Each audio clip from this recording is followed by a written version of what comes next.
Hey friends, here with Russell Gore, my colleague at the University of Notre Dame in the School of Philosophy and Theology. You're a philosopher, aren't you, Russell? Yeah, he's a philosopher. So they say. So they say, and we're about to watch, what are we watching? Nosferatu. 2025. Oh no. Yeah. When did it come out? Last year, no, 2024. No, 2024. Yeah. So we're very excited about this particular film. We thought that maybe we'd do a brief historical and theological spiel beforehand. Well, I'll be doing that. And then Russell just watched the 1922 version, the original German version, the silent film one. When did you watch that? Today? Yesterday? No, yesterday. Yesterday. So after the film is done, if we can keep our eyes open, because we're both exhausted dads, Russell will give a bit of a comparison from a film perspective. Yeah? Is that what you're going to do? Well, not really. No, I'm just going to give the perspective of watching the film comparing to this one, and then see what the themes of the first one was supposed to be and compare it to this one. That's about it. But still, that's awesome. Yeah.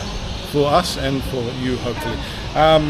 Look, vampire films, I'll tell you a story. How about I start with the story? Mm-hmm. Okay, so in 2011, I was in Rome for about 9 or 10 days or so, for research ostensibly, doing some research on the city. You've seen the YouTube channel that I was just in Rome again recently, and I've uploaded some commentary on the city. I was in Piazza di Spagna, and I saw the Shelley and Keats Museum, which is in the building right next to the Spanish Steps, which culminates in Trinità dei Monti at the very top of that hill there. So I went into the Shelley and Keats Museum, and there happened to be a tour with a bunch of high school students in English. I think maybe they were from the United States. The tour guide was doing a great job, and I asked if I could join in. So Shelley, Percy Bysshe Shelley and John Keats are of course the famous romantic poets from the 19th century. John Keats is buried in Rome in the Protestant cemetery, and so is Shelley. They're both buried in the Protestant cemetery. They both died there. Anyway, besides the point, that's a story for another day. In the bookstore, I found a whole bunch of collections of Shelley and Keats' works, and I also found a book by John Polidori called The Vampire. Y-R-E. Who's John Polidori and what's The Vampire? I mean, I had read Bram Stoker's Dracula. Obviously, that was very famously published in 1897 by Abraham Stoker, the great Irish novelist, which is conditioned because it's full of all the vampire tropes, you know. The vampire is an aristocratic gentleman preying on women that, you know, it's like metaphorically lusting over. He's got an aversion to crosses and garlic and all these sorts of things. That's what I knew as being the most famous horror novel from 1897. In fact, this one was written in 1819, John Polidori's The Vampire, and was written as part of a bet that was held between Lord Byron, so the great romantic poet, Lord Byron, Shelley, Percy Shelley and his wife Mary Shelley, and John Polidori while they were holidaying in Switzerland.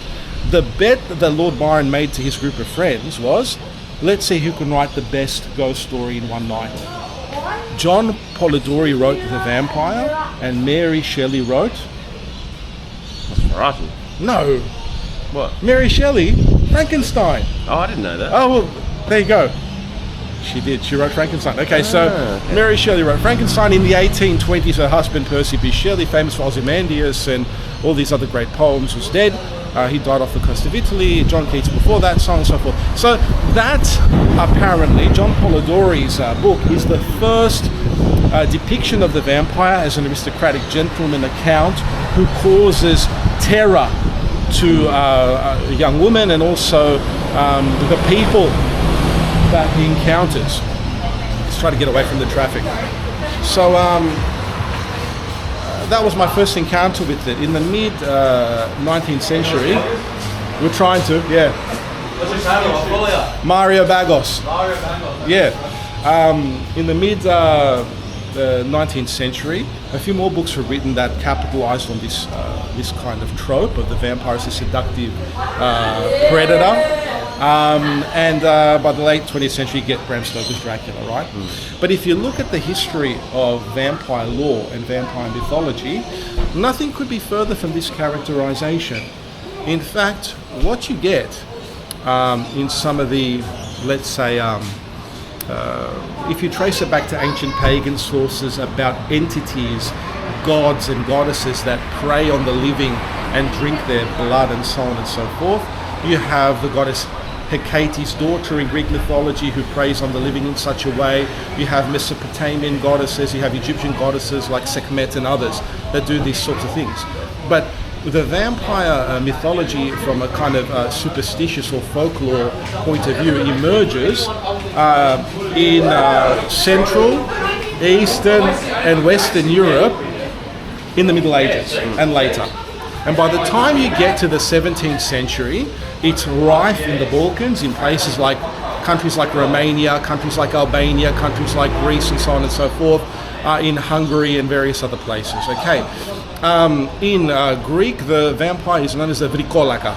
Okay, in Bulgarian, the vampire is known as the strigoi. They're known as strigoi or striga, and they notoriously chew their own burial or death shroud. They can either be apparitions or phantasms, like the ghosts of people who died in an unfortunate way, people who died and were not baptized when they died, people who died under a curse, and so on and so forth. Or they could be revenants. A revenant is a resuscitated dead body, not like a zombie, but like the former personality is gone and now the person who died has come back to... What? I can't maintain my concentration. Keep going. No, just with... To prey on the living. No, okay. I need my eyes. Okay, all right. So I'm going to continue to speak in front of Voights. So the strigoi, the moroi in Romanian and so on and so forth. Paranoia regarding the existence of vampires was so rife and widespread that people would exhume the bodies of their deceased loved ones or neighbours or even strangers that they suspected of being a vampire because of misfortunate events that would take place after this person died. Other people might die probably of illness or premature burial, which was a common phenomenon. If you read Edgar Allan Poe's short story, the famous horror writer Edgar Allan Poe's short story on the premature burial, you'll see how common it was in the 19th up until the 19th century. So these are the sorts of things that informed the backdrop from a folklore or superstition point of view to Bram Stoker's Dracula. These folklorish beliefs were known to him because he had read a book by Emily Gerard on Transylvanian superstitions, which communicated the vampire myth to him. And then he used some of the motifs that had been put forward by Polidori and others in order to come up with the stereotypical account that we see in much 20th century, for example, films, beginning with Bela Lugosi's depiction of Dracula with the 1931 film, and then later on with the Hammer horror classics starring Christopher Lee and so on and so forth. Now, there seems to be in the scholarship and in a lot of the popular YouTube videos describing vampire folklore and superstition, an emphasis on the sensual or sexualized nature of the vampire feeding off the blood of his young female victims and so on and so forth.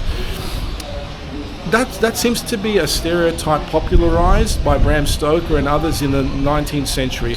I think it's a reductionism. I think that what's happening when these superstitions emerge in the later Middle Ages, and they're probably much older, but in the documentary evidence, we don't have documentary evidence for this sort of stuff until about the 15th, 16th and 17th centuries, is it's a bastardization of normative Christian beliefs in these countries. Don't forget that Romania, Bulgaria, Greece and so on and so forth, these are all Christian countries. And even though Christianity, as it emerged as Christendom in the 4th century in the Roman Empire, became the main Weltanschauung, the main worldview of the inhabitants of Western Europe and Eastern Europe for many, many centuries, even up and until today, including today, nevertheless, the pagan folklore and superstitions and beliefs persisted, especially on a kind of subterranean or subcultural level. So amongst the villagers, amongst peasants, it was not uncommon for people to have these strange superstitious beliefs in relation to death and misfortune. Mortality was something that people faced in a much more immediate and direct way, and death was always on people's doorsteps. So what you tend to get with let's say these exaggerated beliefs about vampires is a misunderstanding or a misconstrual of the Christian belief in the bodily resurrection of the dead, which will happen at the end times. For some reason, some unfortunate or miserable fellows who died were believed to have come back as revenants or undead and had to prey on the blood of the living in order to receive sustenance, which is an inversion in a negative sense, in a pejorative sense, of the Christian belief in the Eucharist, the body and blood of Christ, which nourishes believers because of Jesus Christ, the Son of God's self-sacrificial death on the cross and his resurrection on the third day. So that's the main, let's say, pinnacle of Christian worship, the participation in Christ's life-bringing body and blood, because his body was crucified on the cross and his blood was shed on the cross, and through that he defeated death with his resurrection. It's the apex of every mass, of every liturgy.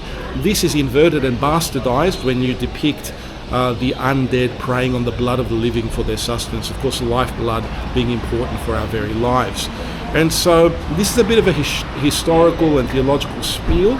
The current film we're going to see by Robert Eggers, Nosferatu, is a remake of the 1922 film by the same name. Nosferatu comes from the Greek word nosophoros, the bringer of disease, or the bringer of illness, and it was used apparently in Romanian, at least according to some mid-20th century accounts like Emily Gerard's Transylvanian Superstitions. Nosferatu was made as a kind of it's an adaptation of Bram Stoker's Dracula without being an adaptation of Bram Stoker's Dracula, because they didn't have the rights to it, so there were copyright infringement issues. This is when cinema first began, and the film is set in a German context with a fake German town, and instead of Count Dracula, you have Count Orlok, and of course he moves to this town and begins to prey on one of the women there, and so on and so forth. Is there anything you'd like to say about the German adaptation of this film? No, I don't know anything about it. No, the original one. Oh, I've got to save it for later because I've got questions. Russell has questions. About I'm not going to plague. talk about the 1922 version, although I will say that because of the copyright issues, Stoker's widow, Florence, she did actually sue the German production team who made the original film in 1922, which meant that the most copies were burnt, but it survived, and it's considered a cult classic. Yeah. You'll tell us more about that cult classic after the film, along with a bit of a spiel, a bit of a reflection Well, on it. very little I know about it. I haven't watched it It yet. doesn't have to be long, Russell. I've roped him into this, as you can see, guys. He's being a dutiful mate, and it's given content to the channel, and so we love giving our kind of reflections at work, so we're going to do some of that today as well. See you after the movie. Starts in half an hour. See you after the movie. I'm so unprepared for that. I was like, The lengths that we go to bring you all some content. All right, so we obviously didn't do our reflection after the film because it was very late and we were exhausted. And we still are. And we still are, yeah. So Nosferatu, just briefly, before I turn over to Russell, some reflections on Vlad the Impaler, which I neglected to mention last night, partly because we were in a rush to get into the movie and everything else and have a drink beforehand. So, as you know, Bram Stoker's Dracula incorporates aspects of a historical figure named Vlad Tepes, Vlad the Impaler. Tepes is Impaler in Romanian, also known as Vlad Dracula. Dracula is a Romanian word for dragon initially in the 16th century, 15th century, when Vlad lived. But it came to be synonymous with the devil. Of course, the devil is represented as a serpent in the Book of Revelation and various other Christian scriptural texts and in tradition. Vlad was a voivod, or like a kind of a governor leader, let's say, in various Romanian principalities in the 15th century, at a time when these principalities, Wallachia, Transylvania, etc., were being encroached upon by the Ottoman Turks, who in 1453 took over Constantinople, the center of the Eastern Roman Empire. So Christendom in the east was threatened, and Vlad took up the defense in the Romanian principalities. And there's lots of moving back and forth, toing and froing in relation to allegiances. Transylvania, Wallachia, and the various other regions were under the Hungarians. Vlad was aligned with the Hungarians, so was his father, and there are betrayals back and forth. Later on, he and his brother Radu are trained by the Ottomans and educated in the Ottoman court. Eventually comes back to Transylvania and becomes its ruler under the Hungarians. In any case, his mortal enemy was Mehmed II, the Conqueror, the Ottoman Sultan who conquered Constantinople in 1453, and in order to demonstrate his cruelty, let's say, and to keep the Ottomans out of his dominions, his favorite method of torture of the enemy soldiers was to place them on wooden stakes or spikes. Hence the epithet Tepesh the Impaler. He and his father were part of a chivalric order coming out of Strasbourg known as the Order of the Dragon, hence the surname Dracula, son of the dragon, because his father was part of the Order of the Dragon as well, which was a chivalric order that was dedicated to defending Christendom against the Ottomans. Now, legends of his cruelty became widespread throughout Germany and Western Europe. He was cruel, don't get me wrong. He's remembered as a kind of a national hero in Romania for keeping the Ottomans out, and Romania kept its national and religious Orthodox Christian independence that way.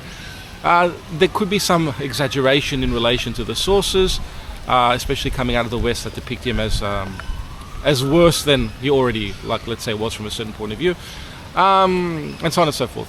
That profile fed into the Dracula mythos. Dracula, of course, is the name coming from Vlad Dracula, the mythos of the vampire created by Bram Stoker, and it's very present in the film Bram Stoker's Dracula, directed by Francis Ford Coppola, which is what I wanted to mention last night.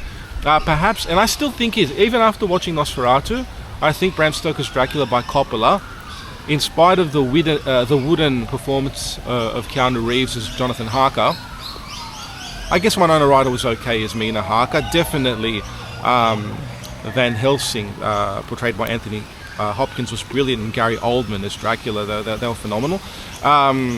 That's conditioned the representation of Dracula, at least in the past 30 years. And now you have this weird, and this is what was jarring for me before I turn over to Rusty, going back to Nosferatu, which was an attempt to kind of bypass the copyright infringement laws in relation to Bram Stoker's book, because the German director didn't have the rights to it. So it's Dracula without being Dracula. It's the same story, more or less. For me, that was a little bit jarring. Overall, I gave the film about a 6 or 7 out of 10. Russell was more enthusiastic, so I'm going to turn it over to him to give you... Grief. Yeah, I was thinking, first I'll give like a brief review summary of it. I think I'd give it... I don't like giving reviews early on, because you have to watch a film a few times to think about it. Fair enough. And often if you like a film first, you end up, it's like music, if you like it straight away, you end up not liking it in the long run. But I think this will probably keep growing on me. I would say 8.5 out of 10. Okay, 8.5, that's a pretty high. Yeah, but I think I could even go higher, maybe. So this is why, because the original one I watched, when I was watching it, I kept thinking, well, it's 9:22, it's a silent film. And I watched it on YouTube, so I unfortunately could see all the comments, and I was laughing a lot. But the original film, I felt the story was kind of bare, or it was like a fairy tale. It was really simple, and it wasn't elaborating or going into detail. It didn't have dialogue because it was a silent film, and it just has little captions telling you what's happening. And it's so interesting. Sorry to interrupt. Robert Eggers, the director, said the reason why he wanted to go back to Nosferatu instead of Dracula is because he felt like it was more like a fairy tale. It took out all the Victorian editions and stuff like that. But that's why I think it could be one of my favourite films, because it's so strange and it's very visual, and I think it very likely one of the best films I've seen at the cinema. There are other films I want to see at the cinema, like Sicario, Assassination of Jesse James, which is my favourite film. There Will Be Blood. But I presume it's up there with that, with the cinematography. The sound was incredible. But when I watched the first one, I had a few things I thought, going into this one, how would they make it scary? And what would the monster be like? Because the original film, the monster looks really dorky and silly. Mm-hmm. But it would have been creepy back at the time. And also the like idiosyncrasies in the characters. You know, when you watch old films and they'll have like funny voices like this, and you think, what were they like? Were they very different to us? I found some of the kind of tropes they played into were interesting, and I thought, would they keep them in this one? And they did.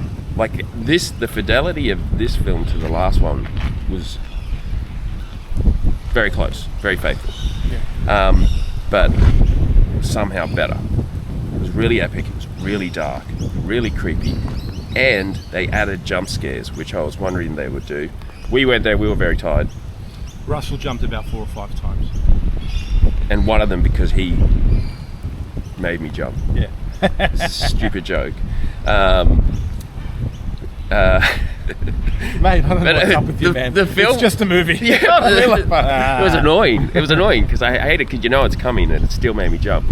But the other main thing was, it was obviously relying on a lot of like cinematography elements of the first one, but I thought, what would they do new? And I thought this is one of the first movies where you see the monster and it's still scary.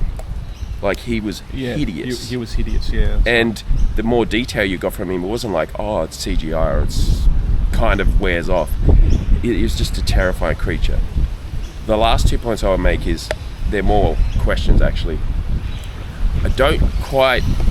I think the overall theme is it's supposed to be positive because it's about sacrifice. Yeah. Instead of giving into... Do you want to spoil it or...? Well, yeah, aren't we spoiling it? Yeah. I'll put up a spoiler alert. Yeah, giving into base desires, but it's... it's about sacrifice, so it's a positive. It's not like, properly macabre or dark or full tragedy. It's tragedy, but it feels a little bit more positive. But the other thing is, in the end, that element's different with the children dying. That I didn't like that. Oh, it's horrible. It was for effect. I think it could do without it, but I think it did make it a little darker, so maybe that's what I don't know. I have to think about that one.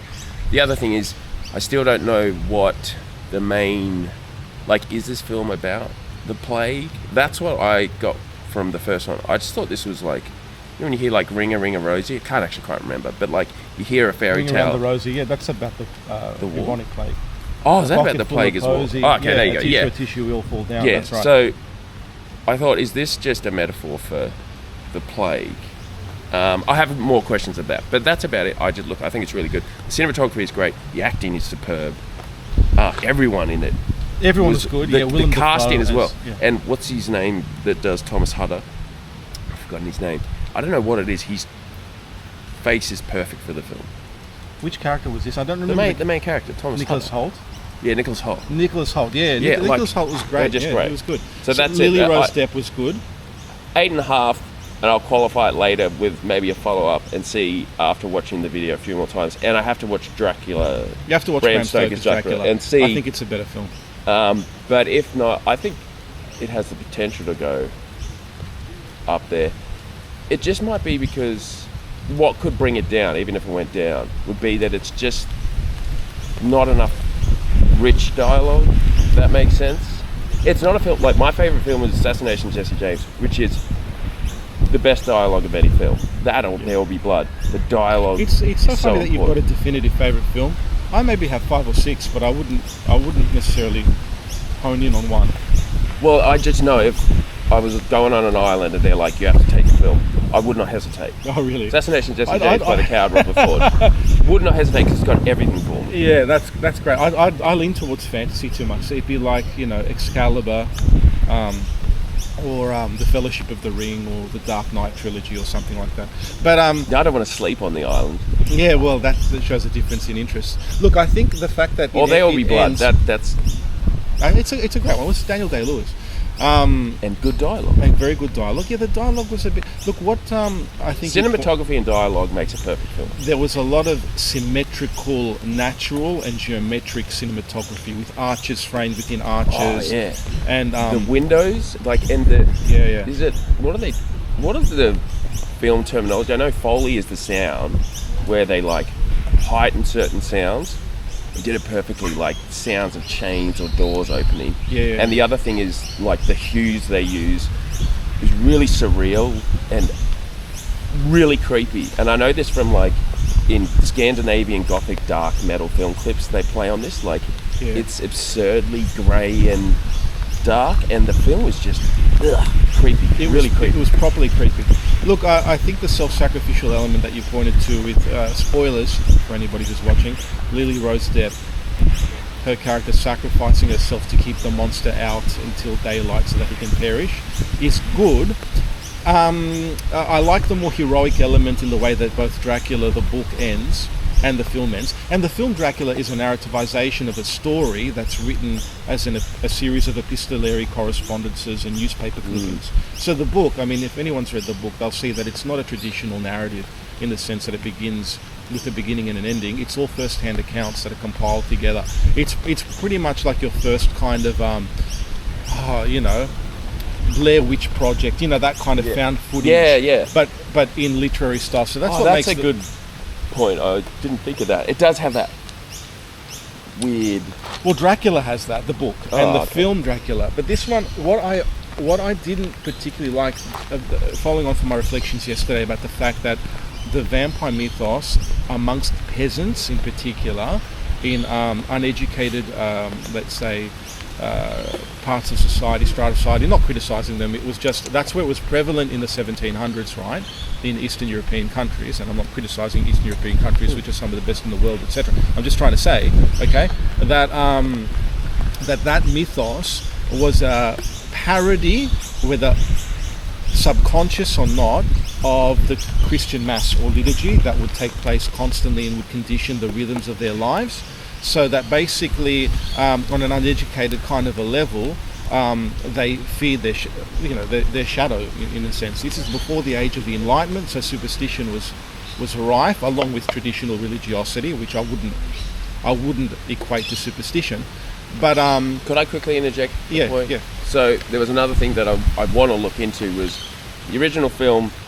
It's 1920, so this is the birth of the psychoanalysis movement.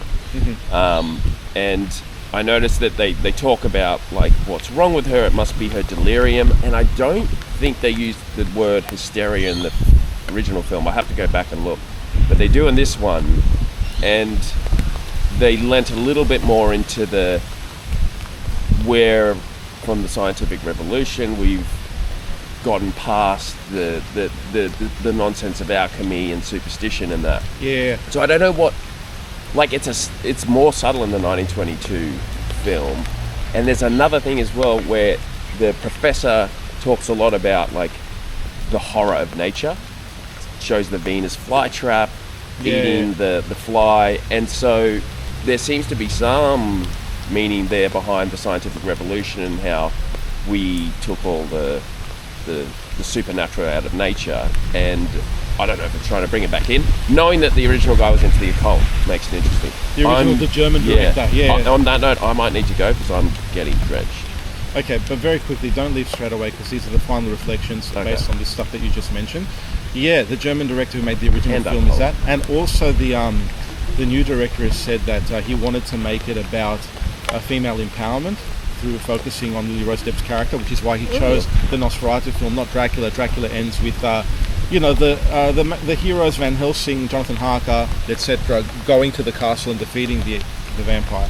But as a parody, going back to what I was saying, of Christian ritual, Oh, great. I think that it was. Can we go under a Yeah. I think it was a bit of a shock, let's say, to me, that the Van Helsing character in this film, played very well by Willem Dafoe, was an occultist and not necessarily like he believed in God and everything, and he mentioned the devil and all of that as the vampire being inspired by that.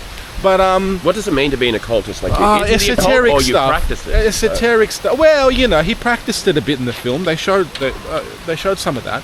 But he's also like a kind of general believer in God. But where was the crucifix? I mean, the whole point is, if this is an antithesis of Christianity, if Christ's blood is life-giving and life-saving, right, and the vampire drains on our blood as an undead creature, which is a kind of itself an inversion of the resurrected body. And these are things that are part of the mythos that I think are... That's the original Dracula, though, that's right? That's the original Dracula, not necessarily Nosferatu. But Van Helsing, he could have whipped out a cross once or twice instead of using some occult ring, evoking the names of various archangels taken out of the Book of the Kabbalah. It speaks again to Hollywood's general tendency to not include emphatic Christian imagery directly in their stuff these days, which I didn't particularly like. In the original film, because if there's a scene where when the plague comes, they go to all the doors, and I couldn't figure this out. They put a cross, and I don't know if that's because someone's died. Well, that was in this one too. Did you see it? There were white crosses on the doors, I think, to indicate they did do that people had died from maybe the plague. I missed that. I missed that bit because I went to get a beer. Yeah. So that particular stuff, I think that the darkness is exaggerated at the expense of any positive supernatural elements, which are not there really in the original Dracula story either, although you do have heroes represented in a more emphatic way. This is much more dark and much more tragic. But there's not in the original Nosferatu. That's what I'm saying. There's no positive... Under here. In the original one, that's just what's weird. There's no positive supernatural part except for the sacrifice at the end. Well, so this is pretty much taking from the original 1922 film. Anyway, that's our brief spiel about the movie. You should give extra likes and subscribes because look at the weather that we've enjoyed to give the reflections. We just chose the wrong time to go out of the office. Friends, the film is graphic, it's violent, not for everybody, it's scary, but it speaks to all of these historical and supernatural and even theological phenomena, which I think are very interesting.